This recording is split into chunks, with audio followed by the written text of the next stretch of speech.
एक property dealer अपने निर्माणाधीन मकान में सो रहा था। रात करीब 2 बज रहे थे। तभी गोलियां चलने की आवाज आती है। साथ में एक मिस्त्री भी सो रहा था। वो देखता है कि गोलियां चलने की आवाज आ रही है। वो उठकर जाता है तो देखता है कि बाहर 2 लोग फायरिंग कर रहे हैं और उसका जो मालिक है प्रॉपर्टी डीलर, वह सोया हुआ है और उसी के ऊपर लगातार फायरिंग हो रही है। अब वो शोर मचाने की कोशिश करता है लेकिन वह डर जाता है।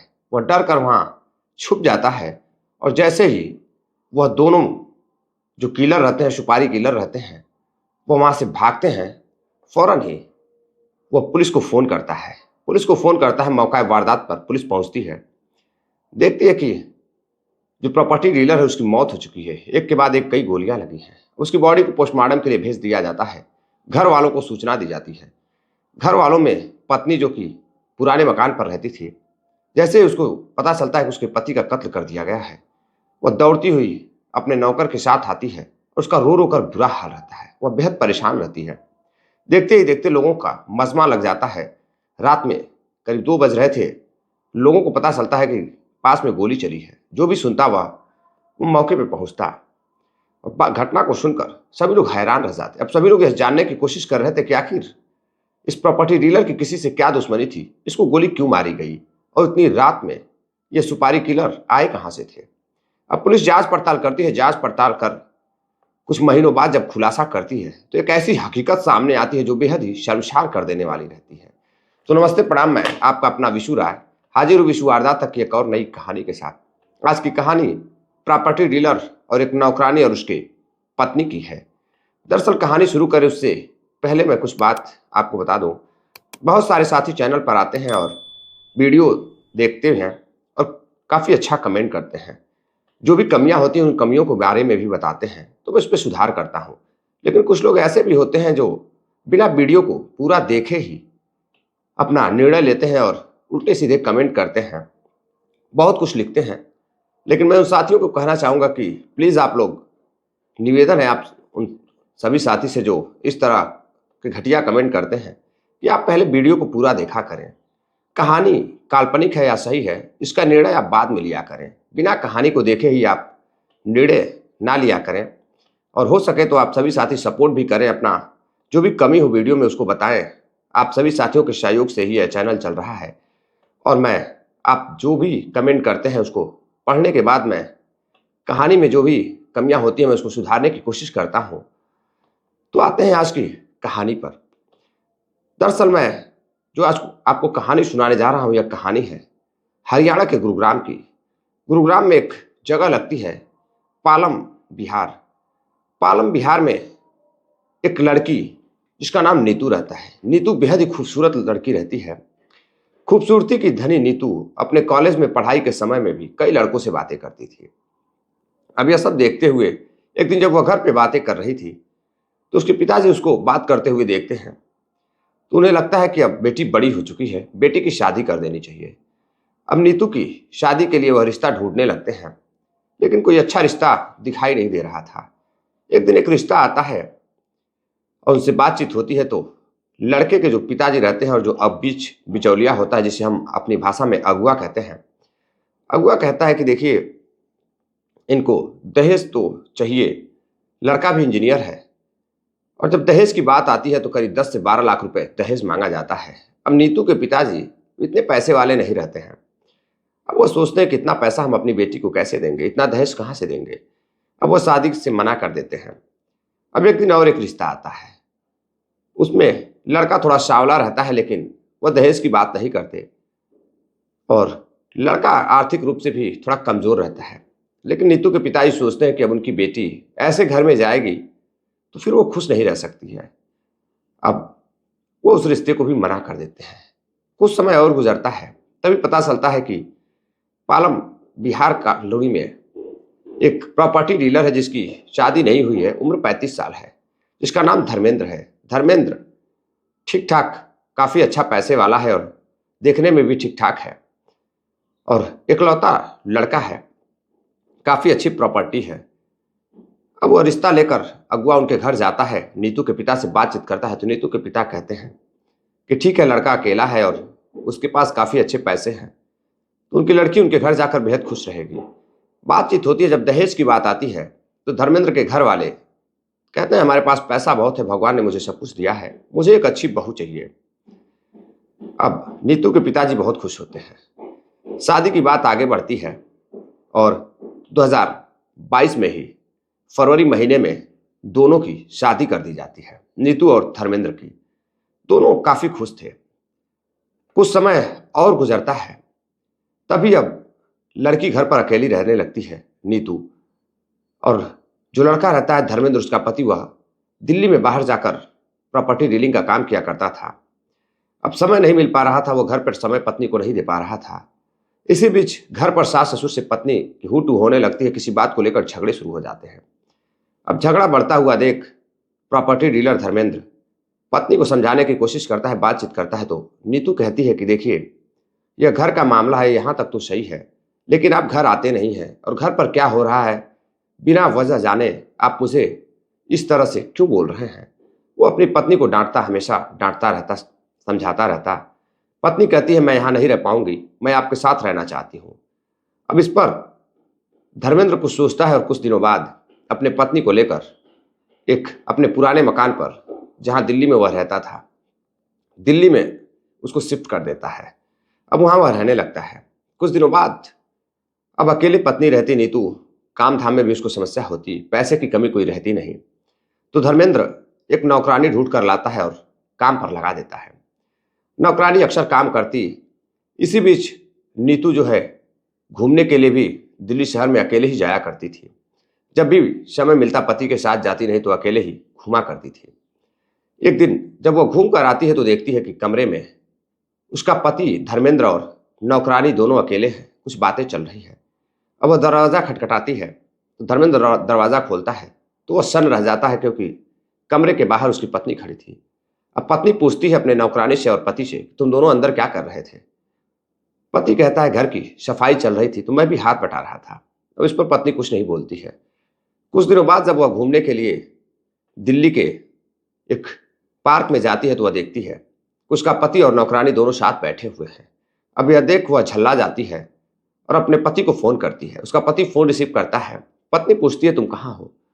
तभी वह बताता है कि वो अपने साइट पर काम कर रहा है। अब पत्नी पीछे से जाकर धर्मेंद्र को गालियां देने लगती है और उसकी नौकरानी से झगड़े करने लगती है। अब यह देखते ही वहां पर जितने भी लोग मौजूद थे जुट जाते हैं। अब यह सब कुछ देख धर्मेंद्र को लगता है कि उसकी काफी बदनामी हो रही है। वो अपनी पत्नी को समझाता है और अपनी कार से लेकर फिर अपने कमरे पर चला जाता है। कुछ दिन और गुजरता है। अब नौकरानी को वहां से हटा दिया जाता है। अब कई कई दिन धर्मेंद्र कमरे पर नहीं आता। पत्नी फोन करती तो वह कहता कि वह साइट पर बिजी है, दिवाली आने वाली है, साइट कंप्लीट करना है। अब यह देख नीतू परेशान रह जाती। नीतू को शक होता कि हो सकता है कि वह नौकरानी के साथ ही हो। अब एक दिन वह नौकरानी के घर जाती है तो नौकरानी घर पर अकेली ही रहती है और धर्मेंद्र का कुछ पता नहीं रहता है। अब नौकरानी से बातचीत करती है तो नौकरानी कहती है कि मैडम मेरा कोई दोष नहीं है, धर्मेंद्र जी ही मुझे पसंद करते थे और उसका वह पैसे देते थे, इसलिए मैं वह काम करती थी। अब नौकरानी को और भी कुछ सुना करके नीतू वहाँ से चली आती है। फिर उसको एक घर पर नौकर की जरूरत पड़ती, क्योंकि अब घर पर धर्मेंद्र 3-3 4-4 दिनों पर आता था। इसी बीच वह पास में काम करने वाली नौकरानी से बातचीत करती है तो वह काम करने के लिए तैयार हो जाती है। अब फिर नीतू एक दिन अपने पति धर्मेंद्र को फोन करती कि आज तुम्हें घर से गए 1 हफ्ते हो गए हैं, तुम घर आओगे या नहीं। फिर वह घर आता है, अपनी पत्नी के साथ रात गुजारता है। अगले ही दिन वह फिर जाता है और 3 दिनों तक वह गायब रहता है। पत्नी फोन कर पूछती है कि तुम कहाँ हो, तो वह बताता है कि वह अपनी साइट पर है। पत्नी साइट का एड्रेस लेती है और साइट पर पहुंचती है तो देखती है कि साइट पर काम चल रहा है और वहीं पर वह बैठा हुआ है। अब उसे तसल्ली होती है और वहां से वह घर चली आती है। फिर कुछ दिनों बाद जो उसकी नौकरानी रहती है उससे उसकी बातचीत होती है तो अपनी नौकरानी के साथ सारी बातें नीतू शेयर करती थी, खुलकर बातें करती थी। अब एक दिन वह नौकरानी को सारी बात बताती है तो नौकरानी उसका पता लगाती है कि आखिर धर्मेंद्र रात में रहता कहाँ है और उसकी नौकरानी से, पुरानी जो नौकरानी थी, उसका कोई संबंध है या नहीं। तो पता चलता है कि धर्मेंद्र उस नौकरानी से आज भी मिलता जुलता है। अब यह देख वह चिढ़ जाती है। अब वो अपने पति को सबक सिखाने के लिए अपनी नौकरानी से कहती है कि देखो, मुझे कोई बॉयफ्रेंड चाहिए, मेरी किसी लड़के से दोस्ती कराओ, मैं अपने पति को सबक सिखाना चाहती हूँ। अब सबक सिखाने के चक्कर में उसकी नौकरानी एक व्यक्ति को जानती थी जिसका नाम था बबलू खान। बबलू खान पेंटिंग का काम किया करता था और वह उत्तर प्रदेश का रहने वाला था। उत्तर प्रदेश के मझोला संभल के पास पड़ता है, वहीं का रहने वाला था। अब वहां अपने घर से पेंटिंग के काम के लिए गया था, पेंटिंग का काम करता था। पास में ही नौकरानी भी रहती थी, उससे उसकी मुलाकात होती है। वह बताती है कि एक लड़की जो तुमसे मिलना चाहती है उसके पास बहुत सारे पैसे हैं। अब बबलू मिलने के लिए तैयार हो जाता है और दोनों को मिलाने के लिए नौकरानी लेकर देहरादून जाती है। देहरादून घूमने के बहाने नौकरानी और नीतू दोनों जाते हैं और वहीं पर उसकी मुलाकात होती है। मुलाकात होती है, दोनों की बातचीत होती है तो बबलू खान को नीतू काफ़ी पसंद आती है और नीतू को बबलू खान पसंद आता है। धीरे धीरे दोनों की दोस्ती होती है, दोनों की बातचीत होने लगती है। अब धीरे धीरे बबलू खान उसके कमरे पर आने लगता है, नीतू के साथ समय भी व्यतीत करने लगता है। एक दिन नीतू कमरे पर अकेली रहती है, नौकरानी कमरे पर नहीं रहती, तो नीतू फोन कर बबलू खान को बुलाती है और कमरे पर कुछ काम है कहकर बुलाती है। बबलू खान पहुंचता है अपना पेंटिंग का काम छोड़कर, तो बातचीत करता है। बातचीत में बबलू खान कहता है कुछ पैसों की जरूरत है। अब लड़की करीब 20 से 22 लाख रुपए तक उसका सहयोग करती है, उसके पास पैसे काफी रहते हैं। अब वह लेकर बबलू खान अपने गांव जाता है। गांव से कुछ दिनों बाद वापस लौटता है। वापस लौटता है तो अब इधर धर्मेंद्र कमरे पर आना जाना उसका बहुत कम हो चुका था। वो अपने साइड पर बिजी रहता है और इधर नीतू फोन कर बबलू खान को बुलाती है। अब बबलू खान को लेकर वह एक होटल में जाती है। होटल में जाने के बाद रात में दोनों बातचीत करते हैं, खाना पीना खाते हैं। खाना पीना खाने के बाद अब लड़की बबलू खान को कहती है कि वो उसे बहुत चाहने लगी है और वो अपने पति को सबक सिखाना चाहती थी, लेकिन वह जाने अनजाने में दिखावे के चक्कर में बबलू खान को दिल दे बैठी है और उसी के साथ वह रहना चाहती है। अब धीरे धीरे दोनों की मोहब्बत परवान चढ़ती है और दोनों एक दूसरे के हो जाते हैं और पूरी रात होटल में शारीरिक संबंध बनाने लगते हैं। अब धीरे धीरे जब भी मन करता नीतू बबलू को बुलाकर कमरे पर शारीरिक संबंध बनाया करती थी, उसके साथ घूमा करती थी। एक दिन बबलू खान के साथ घूमते हुए नीतू को उसका पति धर्मेंद्र देख लेता है, तो अपनी पत्नी से बातचीत करता है, उससे झगड़े करने लगता है। तो नीतू खान कहती है कि तुम नौकरानी के साथ घूम रहे थे तो मैं कुछ बोल तो नहीं रही थी, तुमने तो मेरी कभी सुनी नहीं, तो आज ये मेरा दोस्त है, मैं इसके साथ घूम रही हूँ, तो फिर तुम्हें क्या दिक्कत है। अब बबलू खान नाराज हो जाता है और बबलू खान नहीं बल्कि उसका पति धर्मेंद्र नाराज हो जाता है और वहां से चला जाता है। अब वह घर पर कम आता था। इसी बीच एक दिन नीतू को पता चलता है कि धर्मेंद्र फिर से उसी नौकरानी के साथ साइड पर था। अब परेशान होकर नीतू, जो कि अपने पति के साथ भी रहना चाहती थी और बबलू खान के भी साथ रहना चाहती थी, धीरे धीरे समय बीतता गया। करीब 29 अक्टूबर 2022 की रात सारे मजदूर घर गए हुए थे। साइट पर सिर्फ एक मिस्त्री था। रात करीब 2 बज रहे थे। तभी 2 लोग स्विफ्ट कार से आते हैं सफेद कलर की और गोलियां बरसाते हैं और धर्मेंद्र का कत्ल कर देते हैं। इसी बीच अब मिस्त्री वहां रहता है जो काम किया करता था, राजमिस्त्री, वह देखता है कि गोलियां चल रही हैं। बाहर निकलता है तो वह डर जाता है, वो अंदर जाकर छुप जाता है, अपने आप को बचाने की कोशिश करता है ताकि जो सुपारी किलर थे, जो अपराधी थे, उसे न देख पाए। अब जैसे ही उसका कत्ल हो जाता है, वह पुलिस को फोन करता है। पुलिस मौका वारदात पर पहुंचती है और सभी लोग पहुंचते हैं, आसपास के लोग पहुंचते हैं। अब पुलिस घर वालों को फोन करती है तो घर पर कोई था नहीं। घर वालों से अलग पति पत्नी धर्मेंद्र और नीतू बाहर रहते थे। अब रात को 2 बजे कत्ल हुआ था। लोग जानने की इच्छा रख रहे थे कि आखिर कातिल कौन है, कत्ल क्यों किया गया था। पुलिस लाश को पोस्टमार्टम के लिए भेज देती है तो शरीर में करीब 6 गोलियां लगी थी, जिससे उसकी मौत हो गई थी। अब पत्नी अपने पति, नीतू जो रहती है, वह अपने पति धर्मेंद्र को लेकर जाती है और उसका ले जाकर उसकी बॉडी का अंतिम संस्कार करती है, दाह संस्कार करती है। कुछ दिन बीत जाता है। अब पत्नी थाने जाती है और जाकर बातचीत करती है, कहती है कि जल्द से जल्द मेरे पति के कातिलों को पकड़ा जाए।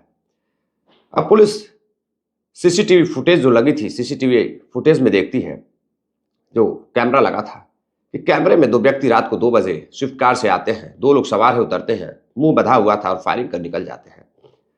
अब पुलिस साइबर टीम की भी मदद लेती है, लेकिन कुछ पता नहीं चलता है। अब कई महीने गुजर जाते हैं। अब नया साल यानी कि जनवरी 2023 आ जाता है।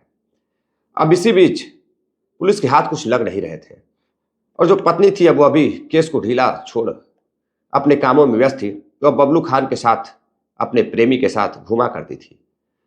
करीब 2 जनवरी को वह बबलू खान के साथ देहरादून में रहती है और इधर पुलिस वालों को कुछ पता नहीं चलता है। कुछ पता नहीं चल पा रहा था कि आखिर कातिल कौन है। लाख हाथ पैर मारने के बाद भी पुलिस के हाथ कुछ लगते नहीं हैं।